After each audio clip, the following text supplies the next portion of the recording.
Alors, salut à tous, j'espère que vous allez bien. Alors, aujourd'hui, nous allons voir quelque chose de crucial, surtout pour nous les photographes. Nous allons voir quelque chose de crucial, surtout aussi pour nous les designers. Et quelle est cette chose? Cette chose, en fait, il s'agit de la symbolique des couleurs. Les couleurs s'utilisent, mais chaque couleur a sa signification. Et c'est important pour nous aujourd'hui de maîtriser ce qu'on appelle la perception des couleurs. D'accord? Donc, ici, nous sommes dans un document qui sera très important pour vous, où vous allez prendre tout votre temps pour vous épanouir. Je dis bien pour vous détendre dans la symbolique des couleurs. D'accord? En réalité, ce document-ci, en fait, est porté sur la symbolique des couleurs. D'accord? Donc, premièrement, lorsqu'on veut travailler sur la symbolique des couleurs, on a besoin d'attaquer ce qu'on appelle la perception, la signification.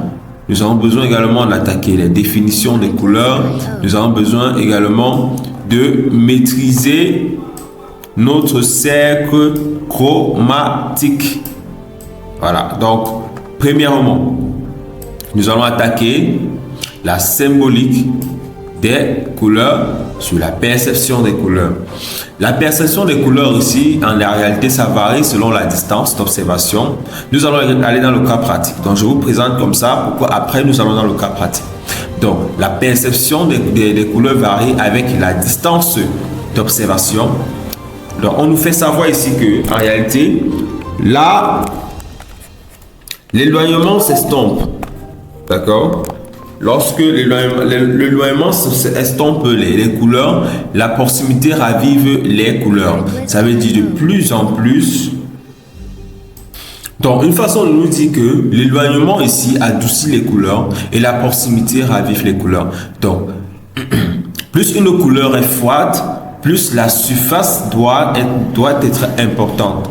Plus une couleur est chaude, plus la surface également doit être réduite. Plus une couleur est diluée, plus la surface doit être importante. Et plus une couleur est saturée, plus la surface doit être réduite. Vous allez comprendre ça tout à l'heure. Deux couleurs contrastées proches ayant chacune la même surface provoquent un effet désagréable et ont tendance à s'annuler. Vous allez voir ça tout à l'heure. Les couleurs ayant des surfaces différentes se mettent en valeur. Une tache orange, par exemple, sur une tache bleue. Nous allons voir également ça tout à l'heure. Donc, par exemple, lorsqu'on est dans un plan comme ça, d'accord? Voilà. Mais moi, j'aime toujours travailler avec un outil qu'on appelle le cercle chromatique. D'accord? J'aime travailler avec le cercle chromatique. Et lorsque je prends, par exemple, un cercle chromatique comme celui-ci, je l'importe, d'accord? Je dépose ce cercle, par exemple, là. Dans ce cercle, qu'est-ce qu'on voit? Dans ce cercle, nous allons entrer en profondeur. La prochaine séance, nous irons en profondeur. Dans ce cercle-ci, on voit également un cercle chromatique.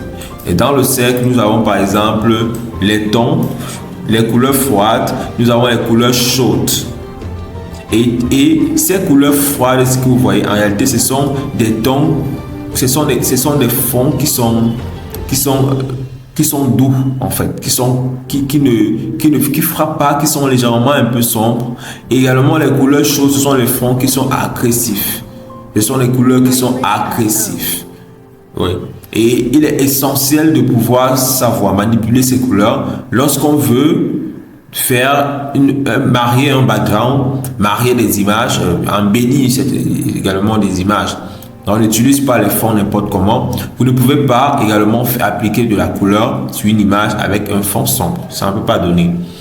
Donc, et comme si on revient sur notre document ici, pour voir ce que la pratique peut nous dire, comment on nous dit ici qu'en réalité, la distance d'observation atténue la couleur et ravive les couleurs à proximité. Atténue les couleurs éloignées et ravive les couleurs à proximité.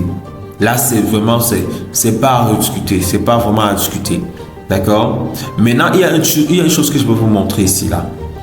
Je vais vous montrer, on va faire un petit cas particulier également. Si je prends cet élément-ci, d'accord, je crée une forme. Je pouvais créer ma forme en dessous du cercle chromatique, d'accord? Je vais un peu diminuer, mon cercle chromatique. Que voici. Je vais le diminuer parce que c'est pas trop important que ça prenne tant d'espace.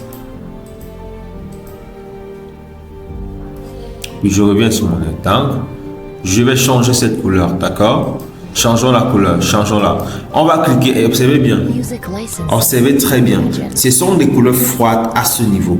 Et là, ce sont des couleurs chaudes. Je ne peux pas utiliser une couleur chaude, par exemple, mon background, n'importe comment. Je préfère utiliser une couleur froide. Une couleur froide comme celle-ci, d'accord? Voilà ma couleur froide. Et quand je dézoome, je me rends compte qu'elle est de plus en plus douce. C'est une couleur qui est très douce. Qui est une couleur qui n'agresse pas. C'est une couleur vraiment qui est solide, d'accord? Maintenant, sur ce ton froid-là, je ne peux pas appliquer un pinceau froid. Pas du tout. Observez un peu si je vais, par exemple, là, je vais appliquer un pinceau froid que voici, d'accord? Je vais utiliser ma pipette là. J'ai diminué également un peu les opacités. Je crée un nouveau calque. Observez, c'est bizarre. C'est trop bizarre. Je ne peux pas ajouter une couleur froide sur un fond froid. Pas du tout, ça ne peut pas marcher. Vraiment, ça ne peut pas marcher. Hein? Mais par exemple, observez un peu ce cercle chromatique.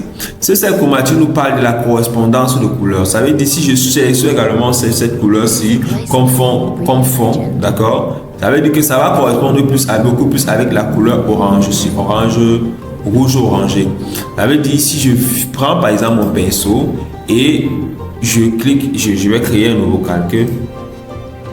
Je sélectionne la couleur orangée et je fais ça. Vous voyez comment l'image ça donne un peu vie à l'image, d'accord?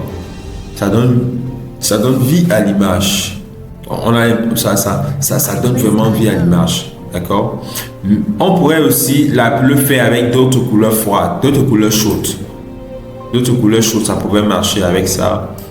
Donc, par exemple, mais beaucoup plus la correspondance, c'est vert bleu qui correspond avec le rouge orangé.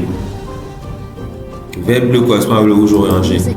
Donc, si par exemple, je vais changer également cette couleur-ci, je peux changer ça en bleu, d'accord?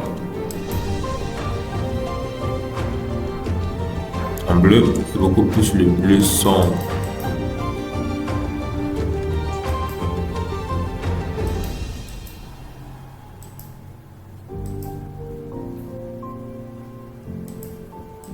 Là.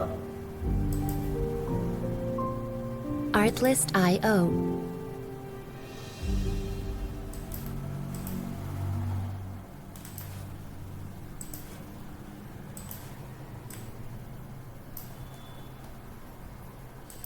Voilà comment il y a plus, ça m'arrive également.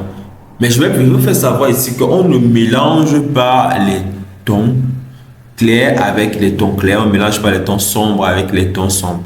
Donc ça veut dire les couleurs également, ça va de même. Les couleurs froides ne sont pas mélangées entre elles. Les couleurs chaudes viennent juste apporter de la touche, une touche de beauté sur des couleurs froides. Comme on le dit ici là que deux couleurs contrastées proches ayant chacune la même surface provoquent un effet désagréable et ont tendance à s'annuler.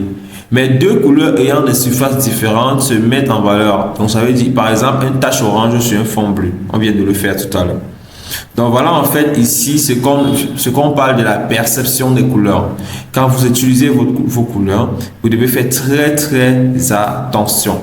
Et vous devez travailler avec le cercle chromatique qui nous montre également la correspondance des couleurs. Voilà, donc voilà également un petit tu veux dire quoi? Voilà également une petite information qui sera capitale pour vous. Portez-vous bien et on va continuer la prochaine vidéo. Ciao!